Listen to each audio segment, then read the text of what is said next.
Hi, I'm Joan Newcomb, and today's weekly musings is Dead People, Non-Physical Entities, Devas, and Saints. I'm doing a series of weekly musings using posts from my blog, Adventures in Density and Effort, as inspiration. Now, they're fairly short blog posts, so I read the blog, and then at the very end, I summarize the topic based on everything that's going on in the world today. I also have some special offers, so stay tuned to the very end to see what they are. The veil is thinner during the holidays, but it seems like it's been nearly transparent for several months. I think this has to do with another shift in consciousness, so everyone is experiencing heightened sensitivity. The good thing about this is that it's even easier now to connect with people who have passed. So if you've been thinking about a deceased loved one, smile and say hello. Talking to someone who has died is easy. They're just harder to hear. Dead people communicate through thoughts, impressions, feelings, symbology, and synchronicity. Things and situations will remind you of them. A way to validate the conversation is to write down what you think they're trying to tell you. When you read it over, you realize you couldn't possibly have made that up. Do this in a playful way because effort, seriousness, and heavy emotion interfere with connecting on a higher vibration. Non-physical entities are just beings who don't have bodies. Some may have never had bodies. People call them guides, angels, devas. They embody qualities. Saints happen to have been alive once and were canonized by the Catholic Church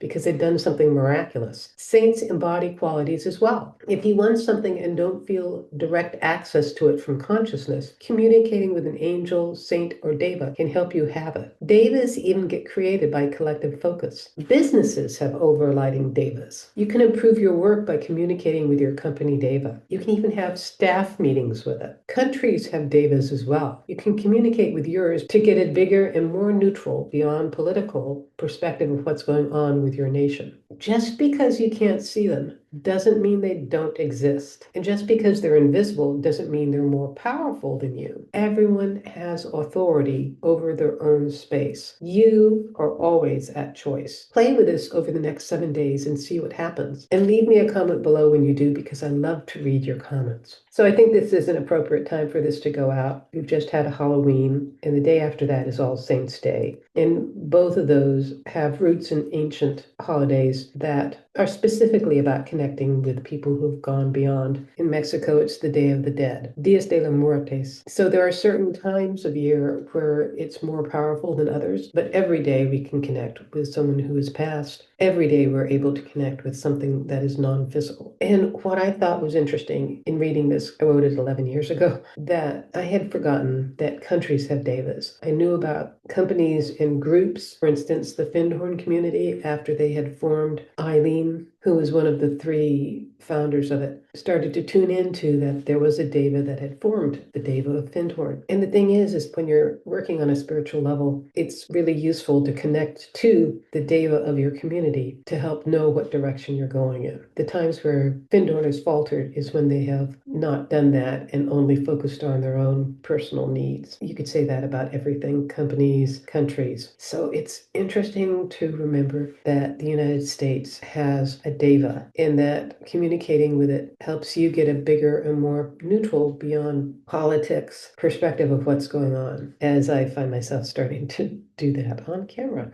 And some of this I already know, finding myself tuning into the deva of the United States of America, which is very different from just saying America because that's the continent. And it's a different energy than I imagined it to be. I realized that I was normally just tuning into the continent in the nature aspect. But what I see when I connect to the United States of America is it's symbolizing or it's conveying to me an entity made up of stars, which is in the flag. But the sense I get, it's a union of individuals, and I'm looking at all the individuals since before the Revolutionary War. But I'm not getting a sense of ancientness because when you're looking at the non-physical, it is always in the present moment. There's no past or future when you're connecting on the non-physical. And I find myself asking it about what's going on now and the destruction of our democracy, which is a really emotional topic for me. So let's see if I can hear what it's saying back.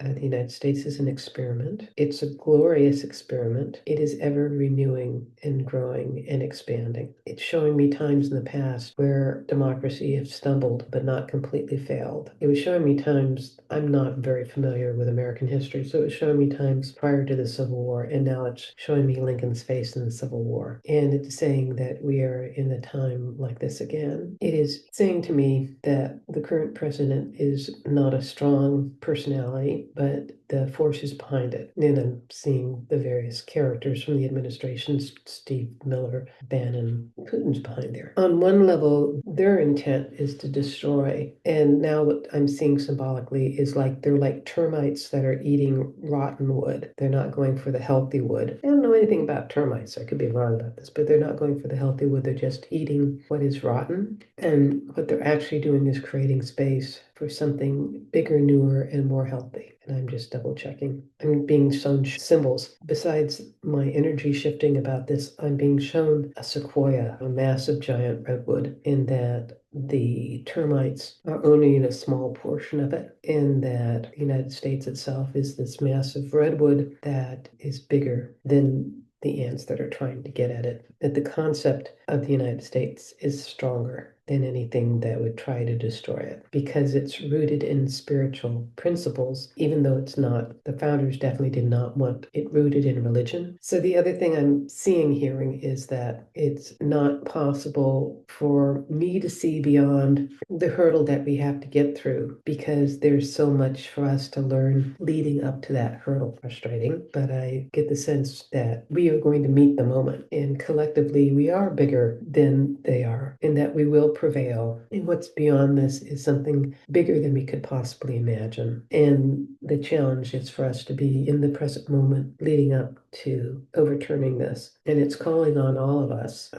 it just said worldwide, to be bigger than we think we are, because we are. Okay, I'm gonna stop there because it's touching on things that I've said before in previous videos, which is that we are in this time of a consciousness shift where each of us are our consciousness. That is, we are greater than our physical forms and our personalities. And our physical bodies have shifted, our energy systems have shifted, so that we are embodying our greater consciousness more than ever before. What that is doing is giving us heightened sensitivity, so we are able to tune into non-physical beings and angels and devas and our deceased loved ones. And it is also giving us the ability to manifest bigger than we possibly could imagine. And really, it's just our imaginations that are small. There's something else I was going to say that I've said before. I've said in other videos, so maybe it doesn't need to be said again. If you are feeling daunted by this time, if you are feeling downhearted, I certainly was going through a period this weekend where I was feeling pretty bummed. And it's because I had lost my vision for the future and couldn't see beyond the immediate struggles. But when you allow yourself to have a vision for the future and know that it takes steps to get there, and let yourself be connected inwardly to the greater aspect of all that is, which includes you, then things will come about in unexpected and surprising ways, bigger than you possibly could have imagined. So if you like these videos, please share them with your family and friends and on your social media.